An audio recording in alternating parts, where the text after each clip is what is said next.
Hello and welcome to Dialogue. In the U.S. city of Minneapolis, two fatal shootings by agents of U.S. Immigration and Customs Enforcement, or ICE, within just weeks have sparked protests across the country.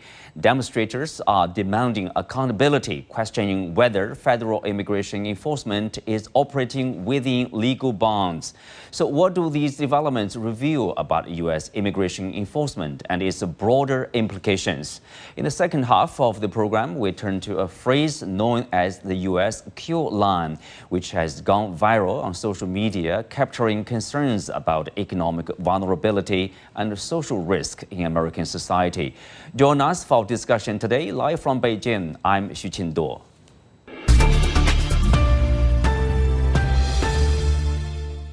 Joining me today, Peter Kuznick, professor of history from American University, Benjamin Norton, founder and editor-in-chief of the Geopolitical Economy Report, and also Michael Popp, independent analyst of U.S. affairs. Welcome to the show. So, Peter, I will start with you. So, for those who live overseas, beyond the U.S., what exactly happened in Minneapolis that led to these two fatal shootings involving U.S. immigration and customs enforcement agents, and why is this sparking nationwide protests? One of the issues that got Donald Trump elected in 2024 was immigration. The perception was that under Biden, the U.S. had an open border and was being flooded with immigrants, some of whom were undocumented. So Trump cracked down very quickly on this undocumented immigration and closed the southern border, closed it pretty much entirely. He also sent his ICE agents, the immigration officials, into Democratic-run cities. And they started arresting people willy-nilly on very little basis. He said he was going to only go after the most dangerous criminals, but instead they started picking up people, and they were actually questioning all people with dark skin, picking them up, even though that's not illegal, that kind of racial profiling in the United States. And the idea was to flood these cities with American ICE officials who are wearing masks and couldn't be identified. Also, in many cases, American troops, National Guard, and other troops. So they did it in Los Angeles on a large scale, in Chicago, but they did it on a smaller scale, also a large scale in Washington, D.C., but on a smaller scale in other places. Then they flooded the city of Minneapolis. And what they did there, they used basically brown shirt Gestapo kind of tactics. The idea is to terrorize the populations in those cities, to get them used to the idea of having troops in the streets. As part of the Project 2025 authoritarian playbook for the United States.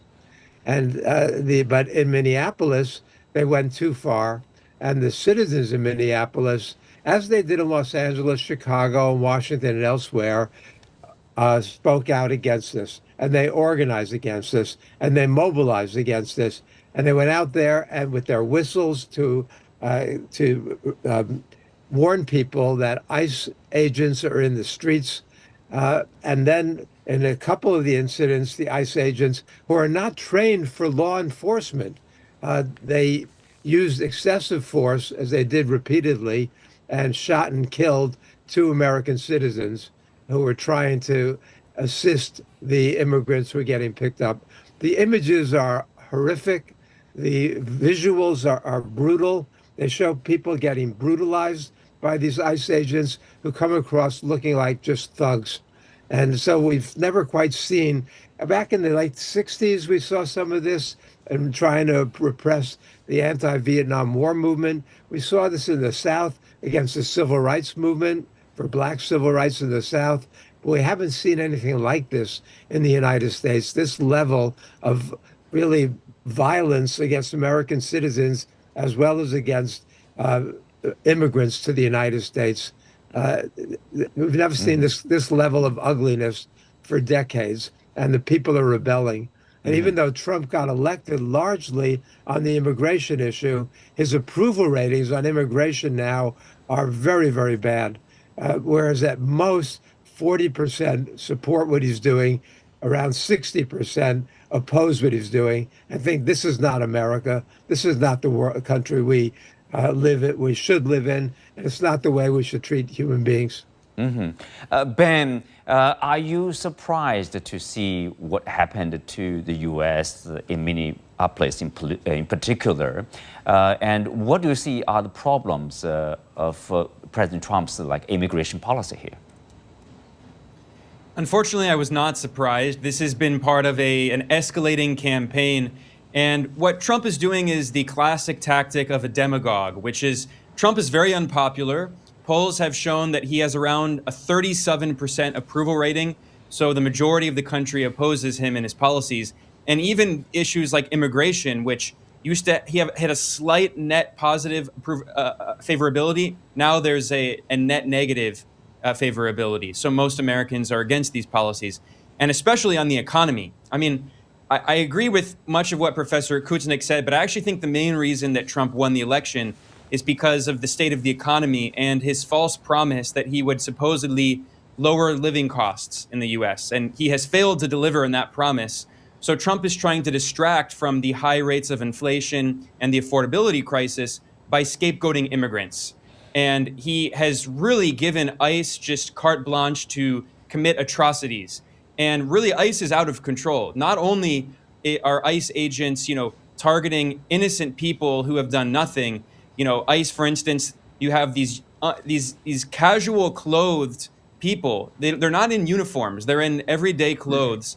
There are videos of them just picking up random people and throwing them in unmarked cars. I mean, using these very extreme tactics. There are videos of them on raids where they have masks and they refuse to identify themselves and refuse to show identification. And then just yesterday, in the last several hours, ICE agents stormed the Ecuadorian consulate in Minneapolis, which is a violation of the sovereignty of the country of Ecuador. The Ecuadorian government has officially criticized the U.S. And this is ironic because the Ecuadorian government is currently led by a Trump ally. So Trump is really encouraging ICE to commit these very aggressive acts in order to, stir up his base, increase support among very hardcore MAGA supporters, and cause this kind of domestic conflict that distracts from the very serious economic issues that Trump has been utterly incapable of solving. One other quick note I'll conclude on. We should also keep in mind that ICE itself has always been a deeply politicized institution. Now, a lot of people don't know that ICE actually has only existed since 2003. It's a very new institution, and it was rooted originally in the U.S. so-called War on Terror.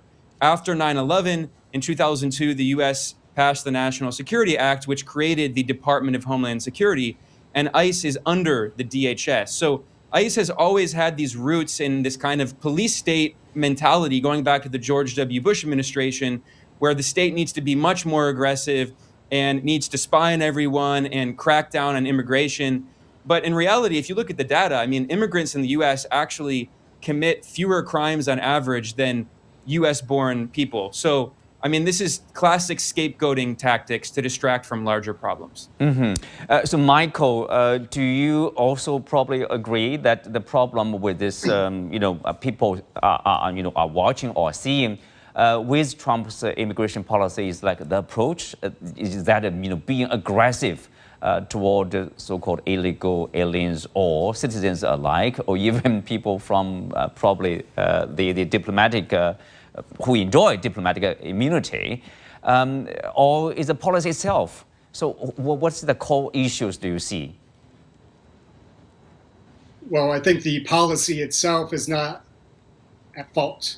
I think we've all acknowledged that President Trump ran on immigration and people voted for him. He won the popular vote. He won the electoral vote. The people of Minnesota at the time that Trump was elected in a poll, all 80% stated that illegal immigration is a serious concern. So this is not about immigration per se. I think all Americans believe that you should enter the country legally. And when you're in the country, whether you entered illegally or not, you shouldn't commit crimes. People want safe communities. If you have kids, you think of this situation from the perspective of your own home and community. With that said, the original question was, are the actions taken that caused the loss of life of 2 individuals warranted? I don't think it's an easy question to answer, but I don't think it's a singular one-sided argument that you can say absolutely one side is totally wrong, one side is totally right. Tensions are at a fever pitch in the United States. Tensions at the level that they are with ICE and with the protesters result in chaos. Within chaos, when there's authorities with weapons or even protesters with the weapon of vehicles, bad things happen. So I'm of the perspective that the American people support the enforcement of immigration policy. I think there is sympathy for the people that genuinely do feel like this, I guess, manner of enforcing it isn't good. One last point.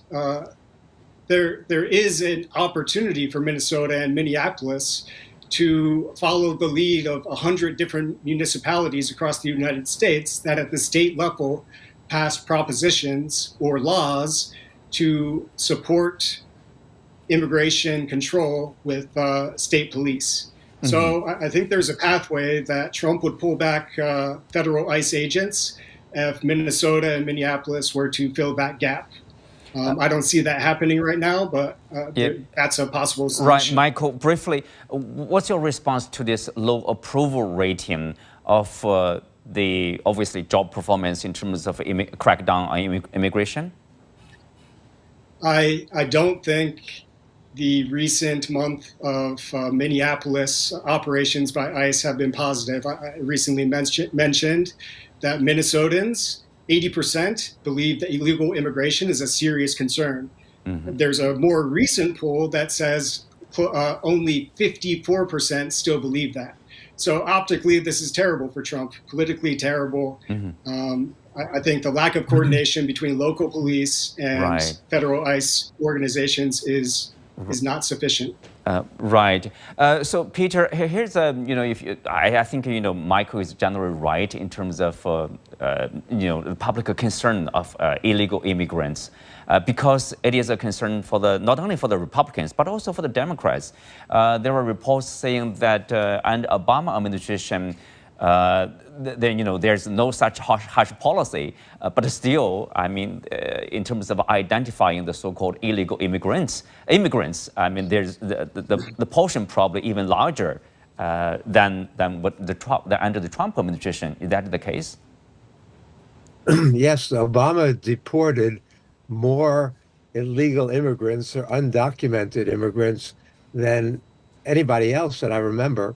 So, but you can do it in a way that is not so vicious and brutal and hateful. And I think with Trump, that's the point of it, is to be as vicious and brutal as possible, to get the Americans used to having troops in the streets. We saw that game plan in Nazi Germany. We've seen this with authoritarian regimes elsewhere. We know what Project 2025 is. And we see the people who Trump appointed. I mean, the Kristi Noems, the Stephen Millers, the Pete Hegseths. These people are not normal American political leaders. They have fascist inclinations. Stephen Miller, if you remember his comment, he said, we live in a world, in the real world, that is governed by strength, that is governed by force, that is governed by power. These are the iron laws of the world since the beginning of time. Trump's comment to the New York Times when they asked, what can stop you on the global scene? He said, nothing except my own morality, my own mind. This kind of attitude of unfettered power, of omnipotence, of the use of force, of getting people acclimated to this level of violence, terrorizing communities. people of dark skin are afraid to come out in these communities because even if they're American citizens whose families have been living here for 200 years, they can get picked up, they can get beat up, they can get their door broken down with warrants that are issued by ICE itself. They don't even need judicial warrants, they believe. So it's a level of terrorizing the American population that I think is really the essence here. Is it picking up illegal immigrants? Yeah, that might be part of it. But Trump said he's going after the worst of the worst. And that's not what they're doing. They're picking up families who have been living in the United States for 20 or 25 years without ever breaking the law, without ever committing any crimes, who are hardworking citizens. It's a level of cruelty that we're not used to in the United States and a level of lawlessness. Well, due to time limit, so let's move on to another, what people might call phenomenon. Recently, a phrase translated as the U.S. death line or kill line has gone viral on social media, borrowed from video games. The term refers to a critical threshold below which a character can be defeated instantly by a single blow. Applied to real life, it describes a precarious financial reality in the U.S. where many ordinary people live with little margin for error and where a single shock, such as illness, job loss, or an unexpected bill, can trigger rapid and potentially irreversible collapse. What does it reveal about the structure of the U.S. economy and social safety nets? And is there a way out of this cycle of vulnerability? Ben, tell us more on this. What's your thought on this kill line, so-called? Yeah, I think this is raising, a very important issue, probably the most important issue in the U.S., which is the affordability crisis. Again, this is why Donald Trump was elected. He originally claimed that he would, make food more affordable and housing more affordable. And yet we've seen inflation has continued to rise significantly, much more than before, where the Fed previously had set a target of 2% for CPI, and now it's nearly 3%. And actually, it's probably a very conservative estimate. And we saw, especially coming out of the pandemic around the world, very high rates of inflation that caused this significant affordability crisis. But it goes much deeper than just food. I mean, in the case of the U.S., anyone who's visited a major city in the U.S. will have seen the shocking levels of homelessness. According to official U.S. data, there are around 770,000 people who are homeless, but that's likely a very conservative estimate, probably well over 1 million. And in some major cities like New York City, 1 out of every 7 children in public schools are homeless. So this is a major issue that, unfortunately, the government, the federal government and state and city governments have not dealt with, because one of the big causes of this is unaffordable housing. And we've seen that, especially in big cities, housing has become so extremely unaffordable because it's become an asset and a form of investment and not actually a place to live. China itself has also dealt with this issue of speculation in the real estate market, which is why the Chinese government took significant action, starting with the 3 red lines in 2020, to try to make housing more affordable. The U.S. government has not done so, and certainly in major cities, we haven't seen many governments. This is why the people of New York City recently elected this new left-wing mayor, Zohran Mamdani. He ran specifically pledging to deal with the high costs of housing and other affordability issues. So I think this is a very important issue, certainly in the U.S. and also in Europe. We see many of the same issues, and I'm very glad to see people talking about it. Well, Michael, some say this is by nature, it's capitalism. It reflects a deeper logic of American capitalism, rooted in social Darwinism, where those who fall behind receive little protection. But I see that as a coin of two sides. On one hand, this free market capitalism, you see this full of energy, creation, innovation.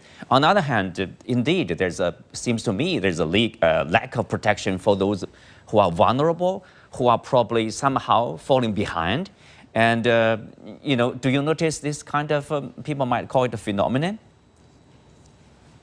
Yeah, so the point of capitalism is to maximize profits in a public company. That's shareholder responsibilities to do the best for the company. That's not just short term, that's long term. So a company won't leave employees behind totally because there's a long term goal, and turnover is inhibitive of business growth. But capitalism works best when people's hard work can result in a betterment of their life. I think right now what you have in the U.S. is hard work, and playing by the rules that your parents did doesn't get you ahead. It doesn't get you above the kill line. And on that point of the kill line, my interpretation of it, obviously this is a video game analogy, is that the entire 50% of the U.S. population that's in the middle class is directly on the kill line. Why do I say that? The average income of middle class households after taxes is about $5,500 a month. The average cost of living in the U.S., housing, transportation, food, repayment of debt, all expenses, is $5,000 on average. At a bare minimum, if you don't have any miscellaneous expenditure, $3,000. So essentially, everyone is losing a job, a month away or 2 months away from going down into the welfare program of the United States, which I term the kill zone, or the waiting area with the video game analogy. So the average middle class family or individual has $7,000 in credit card debt. They only have savings of $8,000. If they lose their job, there's unemployment. Unemployment can extend for 6 months, but but it only covers probably, you're only going to get $2,000 a month. So you have a $3,000 a month deficit that with $8,000 in savings will run up within 3 months, less than 3 months. What are your options at the end of that unemployment benefit? You can go apply for welfare benefits, of which SNAP program for food, Medicare for health insurance, and then you can get in line for housing assistance, which one of the guests just mentioned. That's not always easy to get housing assistance. So I don't think there's a literal kill line in the United States. I think there is a welfare program, so it's not a safety net less capitalist system, but certainly the Darwinism of the strong survive. And who are the strong in American society? The upper class, which is 20%, and they're the asset holders. Every year, the US dollar loses about 3 to 4% of its value through inflation. A individual that only has $8,000 to potentially invest in assets does not have the ability to participate in the game in the United States that can actually raise you up to the upper class and beyond the kill line. Mm-hmm. Well, Peter, of course, there are different understanding, different factors people see contributing to such a phenomenon. What about this? To what extent is the kill line so-called a product of systemic design rather than a failure of individual financial management? Of course, what we are seeing is one individual case after another. For whatever reasons, illness, debt problem. We see individuals, tragedies, but is this somehow also systematic? It's definitely systematic. It's the nature of capitalism. Bernie Sanders ran on this in a couple of different elections and was enormously popular. He should have gotten the Democratic nomination years ago because he talks about the billionaires. That's his big word, the billionaires, and how the billionaires are doing great while other people are struggling. And the gap between rich and poor in the United States has been growing steadily. This is not something new, but we used to have more of a safety net. This is a global phenomenon. It's not just the United States. These latest figures that have come out about the enormous increase in the wealth of the billionaires in the past year, increasing at 3 to 4 times as faster than it normally does. This is not accidental. This goes back to the start of the Cold War. In 1948, George Kennan wrote a memo that said we have 6.3% of the world population, yet we control 50% of the world's wealth. We can't help but be the object of envy and resentment. The question before us is how do we maintain this position of disparity? And the United States has tried to do so on a global scale, but also the capitalist class, the most wealthy capitalists, have done so inside the United States. So they're getting richer and richer while most people live paycheck to paycheck. And if you're living paycheck to paycheck, one big health bill or one other crisis puts you under. And then you're in a position of dependency and living on charity, basically, which goes against the American sense of what's right and wrong. And the United States still is the wealthiest country. But what we see happening globally is more and more money is being put into militaries, more and more money being put into police, into arms. And Donald Trump is leading that campaign globally. And as Eisenhower said in the 50s, that is every dollar that goes to build guns and fighter planes and bombs is a theft from those who are hungry and need food, a theft from those who are unhoused and need housing, those who are unhealthy and need health care. And as a planetary civilization, as one species, we're going the wrong direction. We have enough wealth that everybody could live decently, but we don't distribute it fairly. And we have a capitalist system in which the wealthy are doing great and the rest of the people are suffering or struggling. Well, Ben, of course, another factor briefly mentioned earlier is the debt. Some say there's a debt-driven culture in the U.S. Debt-driven living has become the foundation of middle-class life in America. People often openly state they live off their credit cards, but at annual interest rates of 20% or more, it's easy to see how normal people become caught in the long-term debt trap. With that in mind, is there anything the government is doing or the government can do probably to help people stay safe, let's say above the kill line? Well, there are many things the government could do in the U.S., but the government has not implemented these policies, and this has been bipartisan for many decades. The government has implemented policies that have served largely financial interests and not the interests of the majority of the population of poor and working class Americans.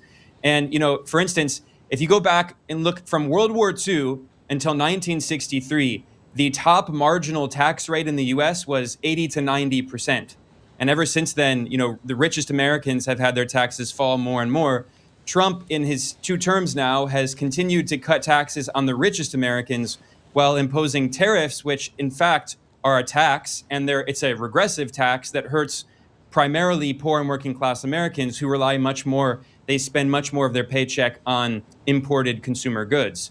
So we see that, the policies of the U.S. government are actually putting more of a burden on the poor and working class population and less of a burden on the richest people in the country, which is why we see so much extreme inequality.